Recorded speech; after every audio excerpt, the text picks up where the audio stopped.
मेरे बहुत ही प्रिय और बेहद सम्मानित साथियों, हृदय की असीम गहराइयों से अभिनंदन, बहुत बहुत हार्दिक स्वागत। साथियों, चर्चा एक बहुत ही रोचक और बहुत ही महत्वपूर्ण विषय पर चल रही है। लग्न दर लग्न हम चर्चा कर रहे हैं कि जो हमारी खरी कमाई का पैसा है, जो खून और पसीना एक करके हमने कमाया है, क्या वो हमारे मन चाहे खर्चों पर होगा या फिर वो हमें अनचाहे खर्चों पर करना पड़ेगा। साथियों, आज इस एपिसोड में हम चर्चा करेंगे वृश्चिक लग्न की जन्म पत्रिका के बारे में। और यदि आपका अपने लग्न से संबंधित एपिसोड देखने से रह गया है तो यहाँ आई बटन में हम उसका लिंक प्रोवाइड करा रहे हैं ताकि आप जाकर के विस्तार से उसको देख सकें। साथ ही हम जानेंगे कि जो त्रिक भाव है उसके बारे में सबसे बड़ी गलतफहमी है कि तीनों ही त्रिक भाव हर बार गलत ही होते हैं। ऐसा नहीं है। कौन से त्रिक भाव का स्वामी आपके लिए शुभ फलदायक है, ये भी हम आज के एपिसोड में जानेंगे। साथियों, आगे हम बढ़ें इससे पहले एक बेहद ज़रूरी सूचना कि हम हमारे प्रत्येक एपिसोड के अंत में किसी न किसी जातक के प्रश्न का उत्तर देते हैं और ये प्रश्न हमें प्राप्त होते हैं आप लोगों के ही द्वारा यूट्यूब कमेंट के माध्यम से।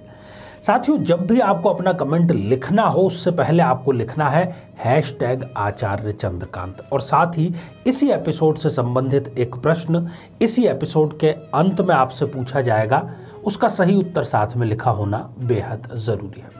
साथियों, जब भी हम डॉक्टर को फीस देते हैं या ऑपरेशन का खर्च हम चुकाते हैं तब हमारा दिल दुखता है क्योंकि हम चाहते नहीं थे ऐसा हो। जब हम वकील को अपना केस लड़ने के लिए पैसा देते हैं तो अनचाहे ही हम खर्च करते हैं। कोर्ट या वकील पर कोई खर्च करना नहीं चाहता। अपना जेन्युइन कार्य कराने के लिए भी हमें अगर रिश्वत देना चाहे, रिश्वत देना पड़ रहा है बल्कि ये कहना चाहिए, तो भी ये कोई करना नहीं चाहता। अनचाहा खर्च है। गलत निवेश यदि हमसे हो जाए तो ये भी एक अनचाहा खर्च है। इसके उलट कुछ मनचाहे खर्च भी हैं। सुंदर सा भवन निर्माण करना, अपनी पसंदीदा गाड़ी खरीदना, विदेश यात्राएं करना या परोपकार के कार्य अपने दिल से करना या घर का कोई और मंगल कार्य संपादित करना। तो आइए हम जानते हैं आज कि वृश्चिक लग्न की जन्म पत्रिका में कौन सी परिस्थितियां कब अनचाहे या मन चाहे खर्च करवाती है। साथियों, ये जो आप स्क्रीन पर एक जन्म पत्रिका देख पा रहे हैं 8 नंबर से प्रारंभ हो रही है। लग्न में 8 नंबर का अंक लिखा है, इसलिए हम इसको कहते हैं कि ये एक वृश्चिक लग्न की जन्म पत्रिका है। अब सबसे पहले हम बात करेंगे छठे भाव अर्थात षष्ठ भाव की। षष्ठेश इस जन्म पत्रिका में बन गए हैं स्वयं लग्नेश मंगल। मंगल इस जन्म पत्रिका में छठे भाव के भी स्वामी हैं और साथ ही वो लग्न के भी स्वामी हैं। तो सीधा सा सिद्धांत यहां पर अप्लाई हो गया कि लग्नेश होने के कारण मंगल को त्रिक भाव का स्वामी होने का जो गलत परिणाम है, दंश है, वो नहीं झेलना पड़ेगा और वो सदैव अच्छे ही परिणाम आपको प्रदान करेंगे। जब जब भी इस जातक को मंगल की दशा अंतरदशा है, मंगल अगर बलशाली है, 0 या 28-29 डिग्री का नहीं है, तो ये जो खर्च करेंगे अपनी क्षमता बढ़ाने के लिए करेंगे, व्यापार को बढ़ाने के लिए खर्च करेंगे। यदि ये मैन्युफैक्चरिंग की या अन्य किसी प्रकार की इंडस्ट्री में है तो मंगल इनकी दशा अंतरदशा में उस विस्तार को, उस व्यापार को बढ़ाने का ही कार्य करेगा।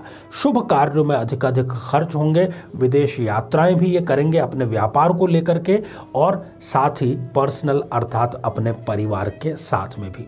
जो पैसा इनका डूब गया था वो मंगल की दशा आते ही उसकी रिकवरी प्रारंभ हो जाएगी और इनके अनुमान से अधिक आय इनको मंगल की दशा अंतरदशा प्रदान करती है। साथियों, आगे बढ़ते हैं और बात करते हैं अष्टम भाव की। इस जन्म पत्रिका में अष्टमेश बनते हैं बुध और साथ ही वो लाभेश भी बनते हैं, अर्थात वो किसी भी त्रिकोण के अधिपति नहीं है। इसलिए ये यहाँ पर सदैव इनको गलत परिणाम ही देखते और देते हुए नजर आएंगे। जो ये कमाएंगे वो 100 का 100% इनके खर्च में ही जाएगा। बचत इनकी नाम मात्र की भी नहीं हो पाएगी, खास तौर पर बुध की दशा अंतरदशा में।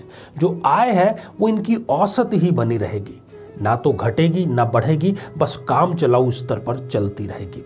जो इनकी उम्मीदें हैं, सब चीज़ें जो बड़ी बड़ी हो, अपनी आशाएं, अपना बड़ा घर, विदेश यात्राएं, गाड़ी, उसके लिए इनको कॉम्प्रोमाइज़ ही करना पड़ेगा। गलत निवेश के कारण इनका पैसा फंस सकता है और वो फंसा हुआ पैसा बुध की दशा में सामान्य तौर पर वापस रिकवर होता नजर नहीं आता है, बल्कि किसी न किसी लाइलाज बीमारी पर भी इनको इलाज के लिए पैसा खर्च करना पड़ता है। और जिनको ये उधार देते हैं वो इनका पैसा चुकाने का नाम नहीं लेते, उस पैसे को इनको डूबत खाते में ही लिखना पड़ता है। साथियों, आगे बढ़ते हैं और बात करते हैं अंतिम त्रिक भाव 12th हाउस व्यय भाव की। इस जन्म पत्रिका में व्ययश बनते हैं शुक्र और साथ ही वो सप्तमेश भी बनते हैं।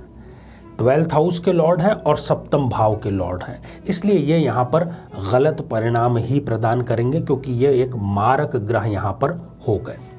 अनचाही इनको यात्राएं करनी होगी। अब अनचाही यात्राएं कैसे होती है कि कोर्ट की पेशियों पर जाने की यात्रा, या जिस यात्रा पर आप किसी मीटिंग के लिए गए हैं वो फ्रूटफुल नहीं रही, तो इस प्रकार की अनचाही यात्राएं आपको शुक्र की दशा अंतरदशा में करनी पड़ेगी।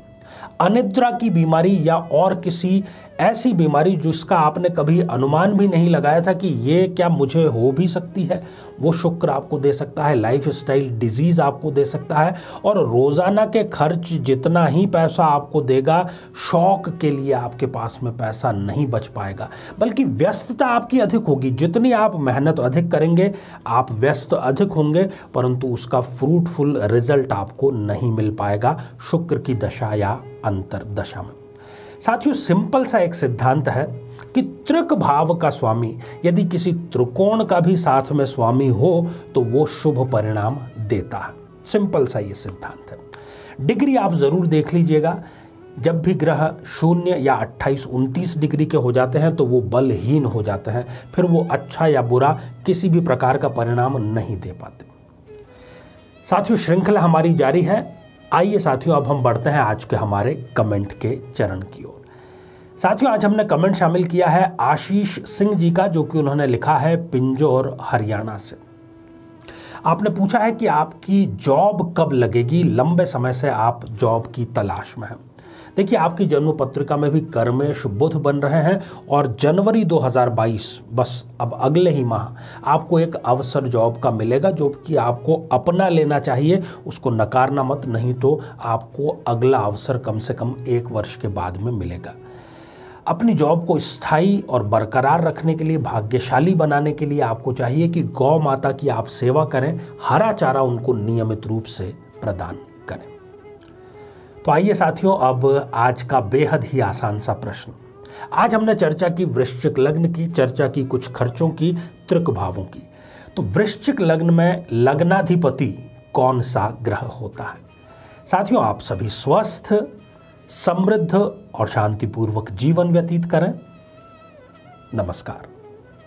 जीवन में किसी समस्या का सामना कर रहे हैं, जैसे कि शादी में देरी होना, पति पत्नी में मनमुटाव या तलाक तक की नौबत आ जाना, संतान का प्राप्त न हो पाना, नौकरी या धन प्राप्ति में बाधा आना, जीवन के प्रत्येक क्षेत्र में किसी न किसी प्रकार की बाधा आना, तो आज ही अपनी जन्म पत्रिका का संपूर्ण विश्लेषण करवाएं और पाएं समस्या से सदैव के लिए मुक्ति।